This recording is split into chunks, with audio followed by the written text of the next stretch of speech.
of Adria is seen. Beneath the protective shadow of the church, these boys engage in a spirited dance, their wooden swords clashing and echoing with youthful exuberance. One has dark hair, the other red hair, and within seconds, the one with darker hair disarms his opponent and manages to knock him to the ground. Clearly, he is the better swordsman of them both, and as he knocks down his comrade, the red-haired boy complains about the carelessness of his more talented friend. The more talented, darker-haired boy is named Russell, and the red-haired boy is named Vince. As Vince gets up again, Russell smirks at him and starts to gloat about having won yet another sword match. In reply, Vince grins back and promises his friend that he will take him down the next time they spar. While both friends gloat and tease each other, another voice suddenly approaches, this one belonging to a wide-eyed girl with blonde hair. As she approaches the duo, she smiles brightly and then enthusiastically tells Russell to fight her next. To this, Vince smiles some more and then brightly replies that she shouldn't even think of fighting Russell, given that he's the most talented of them all, and that he would only humiliate her. However, the girl named Emmy snaps at Vince and informs him that she doesn't care about that. Ignoring their verbal exchange, Russell faces Emmy and points out to Vince that she sometimes has good sparring moves as well. On hearing this, Emmy blushes at the validation of her skills, and Vince turns to another girl sitting at the far end, telling her not to bury her nose in books too much. True to his words, this girl, a white-haired young girl named Janet, is sitting away from the group, seemingly disinterested in whatever they have to say. Her face buried in a book she seems to be very interested in. Despite Vince's words that they have to work together, Janet continues to ignore the other three, and after a while, Russell notices this and then asks her what the matter is. In reply, Janet responds that there are people gathering at the front door of the church, and that these are probably the people who went for the goddess's choice ceremony, and are probably just returning from the event. On hearing this, the other three stop their discussion, and together, the four of them head towards the door, where the rest of the village is congregating. As they approach the place, they hear the whispers of the gathered, making out the new titles that have been handed out to the other young people who have come of age. Some of them have become wizards, fighters, knights, and so on, and a lot of them are thankful to the goddess for blessing them with good jobs now that they are adults. As these people talk amongst each other, our protagonists start to whisper to each other again. For clarification, it seems like this happens every year in the village. When young people come of age, they are sent to the goddess's choice ceremony, and at this event, the goddess bestows ranks and titles on them. These ranks and titles determine the roles they would play for the rest of their lives, and these roles would be the roles they would play when they go on missions with other people. On hearing the new titles that have been given, Russell heaves a sigh of relief that the goddess hasn't yet chosen a hero in their generation. Apparently, there can only be one hero, and he is looking forward to becoming that hero. On the other hand, Vince too wants to become the hero, and on hearing his friend's sigh of relief, he teases Russell that he will become the hero, and mentions that he cannot wait to turn 16, so that he can be given a job as well. This makes Russell snap at him, and he counters that he would be the hero too. With a grin on his face, he confides to them that this is why he practices with the sword every day, and that he is doing that because he is sure the goddess is watching his efforts and taking note of his determination. On seeing his friend's determined drive, Vince smiles at him and promises that if that is the case, he will do his best to help Russell become a hero. He promises his friend that he will pray to the goddess every day so that when the time comes, he can be chosen as the hero. At this declaration, Emmy chimes in and mentions that she would like to be the hero too, but Russell reiterates with a bright smile that he wishes it would be him instead. At this point, Janet chimes in and reminds Emmy that only one person can be a hero, and Emmy asks her if what she's saying is true. While the group of friends talk amongst each other, another group of children head towards their way and catch their attention. As they approach Russell and his friends, they begin to tease them amongst themselves about being orphans. Vince overhears them saying this, and with anger he turns towards them with his wooden practice sword, and faces them in a threatening manner. On seeing this, Russell advises the new kids not to mess with Vince, but the ringleader of the new set of kids only replies in indignation. This new kid goes on to make fun of them for not having any parents at all, and as such, he asserts that they are not worthy of respect. On hearing this, Emmy begins to cry, but Vince only brushes off their harsh words and retorts back that the fact that they do not have parents doesn't mean that they are stupid. Furthermore, he tells them that they aren't any better than he and his friends just because they do not have a family. On the other hand, Russell looks at Emmy crying and then faces the new set of kids with a poker face. He ignores them, then turns back to his friends and asks them to become a family with him. His friends look touched by this, and even Emmy stops sobbing for a while. On noticing their silence, he speculates out loud, wondering if that would be a good idea. But before he finishes talking, Vince chimes in and declares that this is a good idea and that he likes it. Emmy and Janet also concur with the idea, and just like that, the four of them become a family, inseparable, and bound by their shared experiences as kids. Years down the line, it is time for their age group to finally become chosen by the goddess for their jobs down in the city of Hammond, which is illuminated by the goddess herself. The four friends travel there for the goddess's choice ceremony, and they're finally grown up, almost 10 years down the line. Initially, it is projected that Russell would be the hero, while his other friends have their own ambitions, and this is the moment that they have been training for years. On arrival at Hammond, though, things don't go as planned. The years of preparation, though gone through with grit and determination, have all been reduced to ashes. Vince, instead of Russell, is chosen as the hero.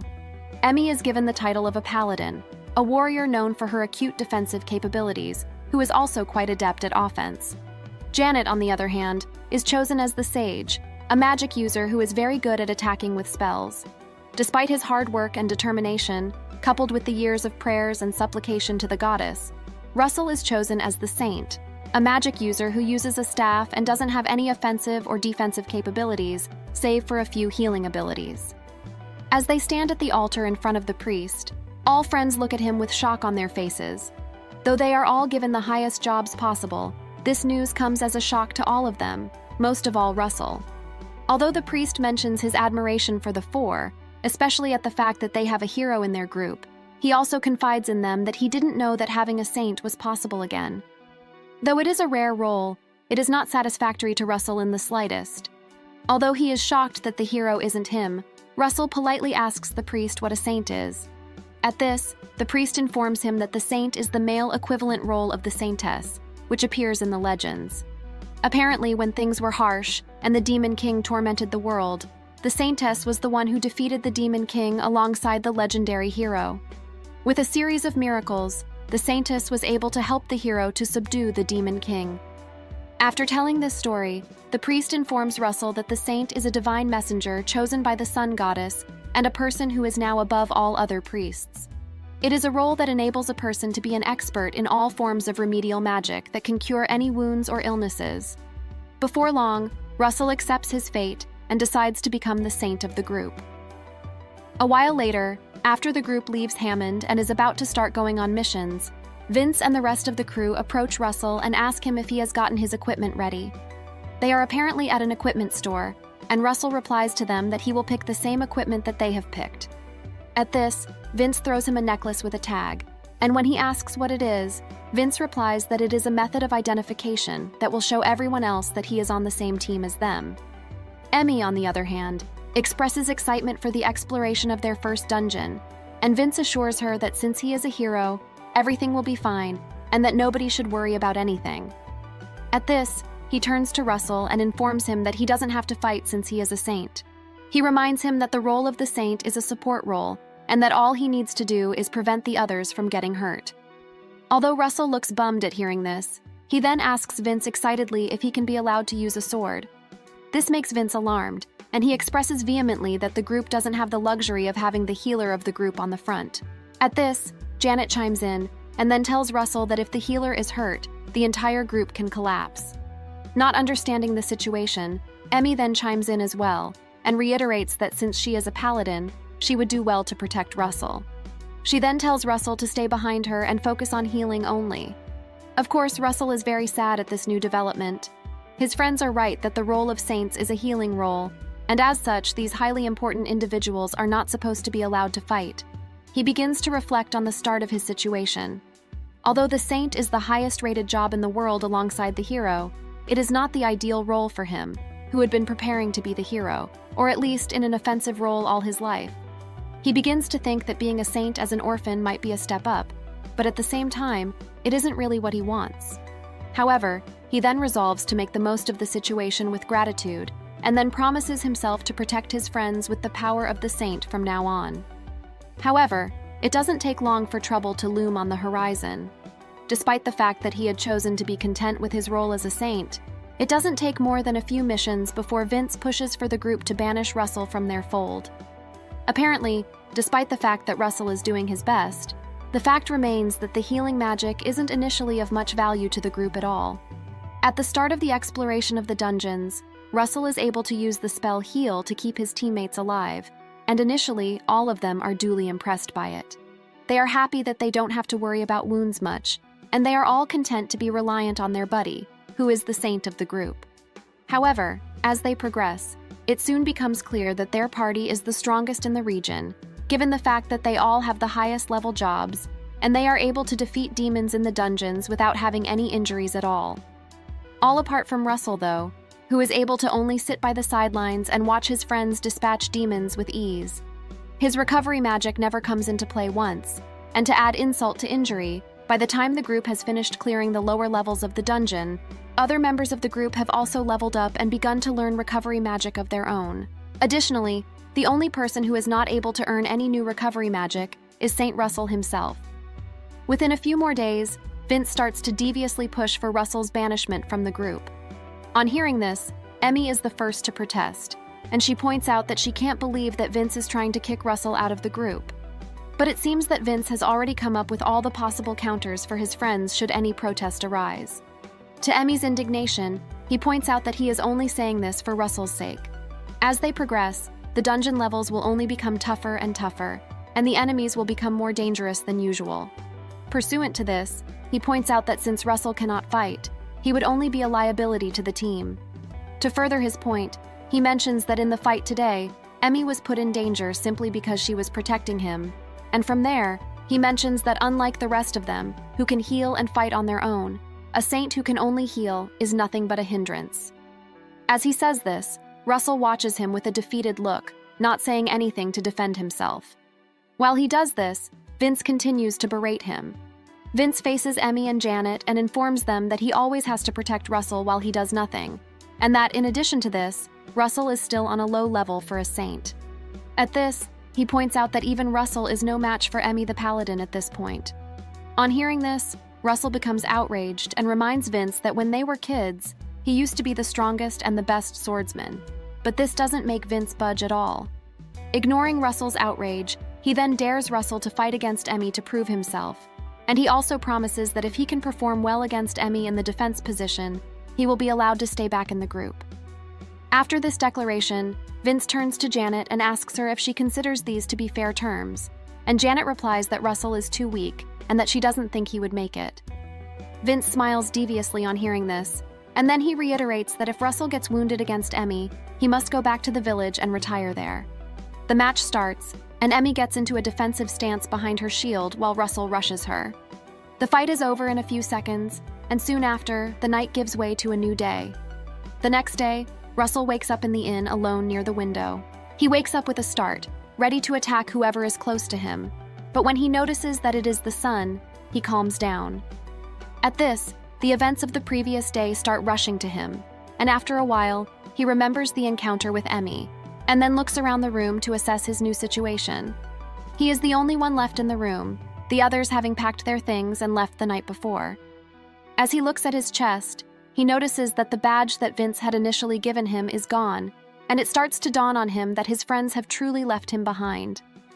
Although he is sad when he remembers that he lost to Emmy, a slight smile comes to his face, and he whispers that this is the best goodbye that he could expect from her. On another closer inspection of the room, he notices a full bag of coins on the table and realizes that his former friends had left him with enough money to utilize until he found something else to do with his time. Going on, he further reflects on the fact that Emmy had knocked him into the wall, and that despite that, he didn't feel any broken bones or injuries.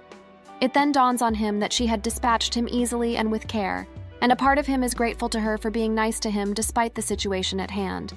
However, he also reflects on the irony of the fact that despite his position as a saint, he still isn't able to cast healing spells. The uselessness of his abilities engulfs him, and he starts to remember Vince's harsh words to him. After much reflection, he decides to go home for good. Within a few days, Russell is back home, standing in front of the village and still lost in thought. As he traverses his hometown once again, he looks to the sky and wonders why the goddess gave him the job of a saint, especially when he was better suited to a combat role. He had wanted to become like the heroes in the legends, and to this effect, he had been training ever since he had been able to pick up a sword. Not only had he been training, but he was also a natural talent, and would always have the upper hand in a fight against his friends. Now though, Vince is the hero, and he is relegated to a support role without any attack capabilities. As he thinks about these developments, he wonders what the difference is between Vince and him.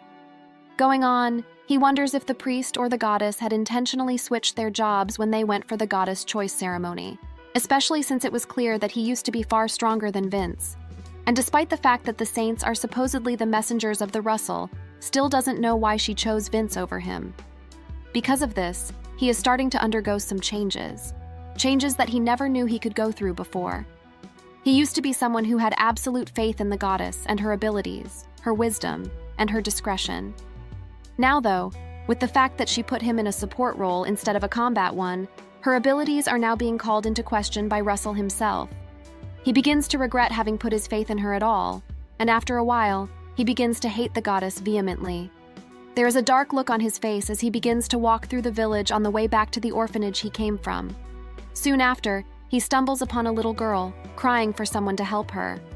Russell then walks up to her and asks her if she is lost, but the little girl, unable to respond coherently due to her tears, only replies by calling her mother's name. At this point, Russell finally recognizes her as the daughter of the agricultural overseer in the village, and he begins to wonder why she is so far away from there. In order to placate her, he kneels down on one knee to face her squarely, and then he asks her where her parents are. To this, she replies that her mom is now sick, that nobody knows the cause of the illness, and that nobody in the village has any cure or can do anything about it. On hearing this, Russell then asks her where her father is, and he wonders what the man would be doing at a time like this, but the girl only responds that she doesn't have a father. This makes Russell come to the realization that if she loses her mother as well, she will become an orphan like him. This strengthens his resolve, and he vows within himself not to abandon her. He then gets up to his feet and asks her to lead him to her house. He tells her that he is a healer, and then also promises her that he is going to try his best to help her as well. A few hours later, they reach her side of the village, and they are met by a crowd of people who have gathered to look for the young girl whose name is Brenda.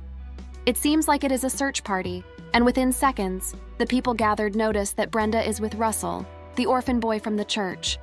Before they can say anything though, Brenda and Russell rush past them, and when the people try to question Russell, he brusquely replies that he is in a hurry and he needs to be somewhere soon. They soon get to the girl's home, and she screams for her mom who is still bedridden. The woman looks very ill, and she is clearly fighting to hang on to life. This becomes clear to Russell, and he correctly deduces that her illness is very serious, and that she cannot even breathe properly.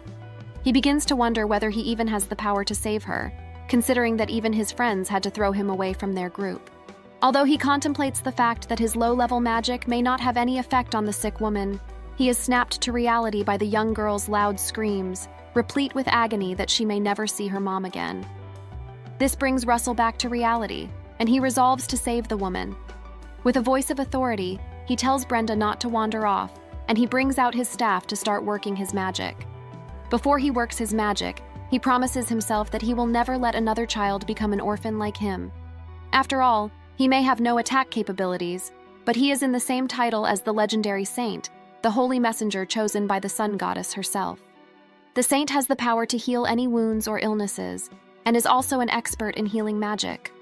All these thoughts go through his mind as he begins to work his magic over the woman, deciding to call deep within himself for the powers he has been given. With a loud voice, he points his staff at the woman and begins to use the spell, Cure. Suddenly, a bright light fills the cottage, and the glare of the light reaches the village. It catches the attention of a young girl who clearly is a magician as well. She turns in the direction of the bright light, then mutters to herself that it can't be. Meanwhile, back in the cottage, Russell continues to use the cure spell in an effort to brighten the health of the sick woman. As he does so, there seems to be no effect, so he becomes sad and starts to think about how he is still a low-level saint who cannot use any advanced level sorcery. On the other hand, Brenda has stopped crying, and she has begun to look hopeful for her mom's recovery, and this encourages Russell to believe that the magic he has may still work on the woman. With this thought in mind, he continues to spread his magic around the woman, and soon after, she sits upright in bed, and with a weak but encouraging smile on her face, she admits that she does feel better than before. She clearly is no longer as ill as before again. On seeing this, Russell becomes relieved, and Brenda asks her mom if she is now okay. To this, the woman offers a tiny smile and apologizes to her daughter for scaring her. She also assures her that Mummy is now going to be fine, and at this, Brenda's eyes well with tears again. She pounces on her mom and wraps the woman in a very tight hug, now relieved that her mom is going to stay alive again. Russell watches this with a non-committal glance, and the woman then turns to face her attention to him. She begins by trying to confirm with him if he is from the orphanage, and then she asks him if he is with Vince. Back when Russell was at the orphanage, he didn't really interact with people outside of it, and he only played around with Vince, Emmy, and Janet. However, despite this, the story of Vince as the hero had spread, and it was within reason that the woman was now asking him if he was with Vince again. She couldn't have known who the saint was because apparently it was a smaller role than usual. Regardless of his thoughts, he informs the woman that his name is Russell, and then the woman thanks him very much for his service. She then tells him that her name is Victoria, and again, she introduces her daughter Brenda, who is smiling at her mom's face, to Russell all over again. The woman then thanks him again, but she mentions that she doesn't have money to pay for the treatment he has just given her. On hearing this, Russell tells her that there is no need for payment, seeing as he had just used simple healing magic. On hearing this, though, Victoria yells that he isn't telling her the truth. Apparently, she was in great pain and seemed to be on the brink of passing away, and despite this, Russell's magic was able to cure her easily. She rationalized that it couldn't have been basic magic, considering the fact that he had healed her so easily. She then goes on to point out that the great goddess must have given him some kind of special role. But on hearing this, Russell fixes her with a disbelieving look on his face. Not noticing this, Victoria then asks what she can do to thank such a magnificent person. But Russell only reiterates that he actually used basic magic to cure her.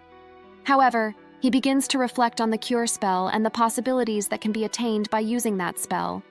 Apparently, it is a healing spell that removes poisons, and it is usually learned by the saint at level 2. Regardless of this, he didn't feel like it was an achievement because it was learned by Janet the Sage as well. He reflects back to the time when he first found out that Janet learned recovery magic as well. It was a bad feeling, and now that he was reflecting on it, he felt a sinking feeling as dour as the time when he was with his crew. Meanwhile, Brenda has been watching him with bright eyes. She is no longer crying, and now that she can see that her mother is well, she is now back to her childlike peace again. She breaks into Russell's thoughts, and with a bright smile, she thanks him for helping her mother. Despite this, Russell was still of the opinion that the recovery magic he had was still not a bountiful skill because it had yielded no results when he was with his crew. Chalking it up to a combination of bad luck, he becomes even angrier at his situation in life. However, a new thought was beginning to occur to him. Back when he was kicked out of the group, he wasn't sure what the next step was or what he was going to do with the rest of his life. As he watched Victoria and Brenda, though, mother and daughter, now happy after undergoing a period of turmoil together, he was starting to think about staying in a town and being a priest in the town. At that point, Victoria chimes in and mentions that she had never thought she would be able to fall this ill, and then Russell asks her what had caused the illness, and that Brenda had told him that the cause was unknown. At first, Victoria is silent, but after a while she confides in him that a dungeon has appeared near their village. On hearing this, Russell immediately becomes alert and a little bit confused. On the other hand, Victoria continues to talk, and she admits that she had initially tried to check it out, but that she had gotten hurt, and as a result, she had fallen ill the next day. This whole situation doesn't make sense to Russell, and he then begins to wonder if this is another one of the destiny paths set by the goddess. Considering he now sees her as cruel, it was very ironic that he had been kicked out of the group because he wasn't able to fight in a combat role, and now, after heading back home, it was an actual dungeon that awaited him here. At this, he begins to wonder why, because everything seems to be weird. Dungeons usually only appeared in places that were important, and it seemed a stretch that a dungeon was now appearing near the town of Arya, which was a remote location far from civilization. At this, he begins to wonder if he should go and check out the dungeon himself. But then he dismisses the thought because it was pointless to go into a dungeon full of monsters when he was only a healer who couldn't even put up a good fight. In spite of his reservations, he begins to wonder if the people at the orphanage will eventually be all right. Minutes later, he arrives at the door of the orphanage. It's been 6 months since he was last here, and after waiting at the door for a moment, he resolves to leave again. But just then, the door opens to reveal a loud voice shouting at him not to leave until the person has talked to him. Exasperatedly, Russell opens his eyes to see that it is the matron of the place, an old woman who basically acted as his mother all those years alongside the other nuns. He remarks wryly that she has gotten stricter, and then the woman notices with shock that it is Russell standing at her door.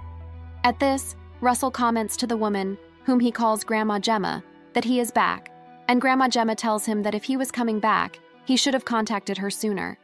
She then asks him where Vince and the others are, and to this, Russell replies coldly that he is the only one who came back. Initially, Grandma Gemma asks him if he has changed his mind, but Russell evades her question and then points out that a new dungeon has popped up near the village. Grandma Gemma then wonders out loud how he has heard of it. Then she tells him that it has appeared near the village for almost half a year now, and that because of the dungeon, monsters have been appearing in the village at night. Again, she asks him why he is here alone, and then she pushes further by asking him if something happened with Vince and the others. To this, Russell looks back mildly and then comments that it is a bit of a long story. Soon after, the duo sit together around a table, and Russell informs her of what has happened between him and the rest of the crew. On finishing the story, the old woman sighs, and then comments that she cannot believe that something like this has happened to him and his friends, who she once thought were inseparable. As she expresses her displeasure, she lets slip that Vince was worried before he left, and when Russell shows confusion at this, the woman asks rhetorically how it was possible that he didn't know. It is at this point that she confides in him that Vince is an avid womanizer. On hearing this, Russell's initial reaction is comical confusion, but Grandma Gemma goes on to mention that Vince has always wanted Emmy and Janet, and that he was always constantly looking at them when he thought nobody else was looking. According to her, he also never thought that they would notice him, but they did so frequently because apparently girls can notice those kinds of things immediately. As she says this, Russell remains silent, but he is in awe of this new information that he has just received. Apparently, he never noticed this fact about his former friend. Although he never noticed this, Grandma Gemma recalls that when they were younger, Vince had confessed to Emmy that he liked her, but she had turned him down. And this information further confuses Russell because apparently he himself had never noticed any indication of such a relationship between Emmy and Vince. He wasn't aware that she had turned Vince down or that Vince still had feelings for Emmy. And as he reflects on this occurrence, Grandma Gemma goes on to reveal to him that the day after Emmy turned Vince down, the womanizer went and proposed to Janet immediately the next day. These facts continue to confuse Russell because he had never been aware of this side of his former friend. And as he contemplates these situations, he lightly concludes that Vince is not as smart as he thinks. Furthermore, Vince's problems were worsened by the fact that Russell used to be far better than him whenever they sparred. Although Vince was a much larger kid, Russell had no problem knocking him down on most occasions. At this, Grandma Gemma then speculates that this must be why Vince is giving him a hard time. Although Vince wanted to be the best at everything, Russell was better than him at sparring. And whenever they ended their sessions, Vince would go down to the village to throw temper tantrums and hurt the other kids to take out his anger on them. Again, this fact surprises Russell, and for the first time, he becomes aware of a whole side of Vince that he never thought was possible before. After quiet speculation, Russell then informs Grandma Gemma that Vince was the one who kicked him out of the group. And at that, Grandma Gemma hypothesizes that Vince probably did that so that he could be alone with the girls, Emmy and Janet. At first, Russell fumbles with this information. Then he comes to the realization that if Emmy and Janet agreed with Vince's decision to kick him out, then that meant that they preferred to be with Vince than him. However, despite this thought, Russell remembers that the main reason they had let him go was that his powers were of no use to the group, and he beats himself down by thinking that even if Vince hadn't brought it up, he would have left on his own eventually. As if reading his thoughts, Grandma Gemma tells him not to be too hard on himself, and she reminds him that he is a saint, and as such, sisters like her should be thanking him for his service.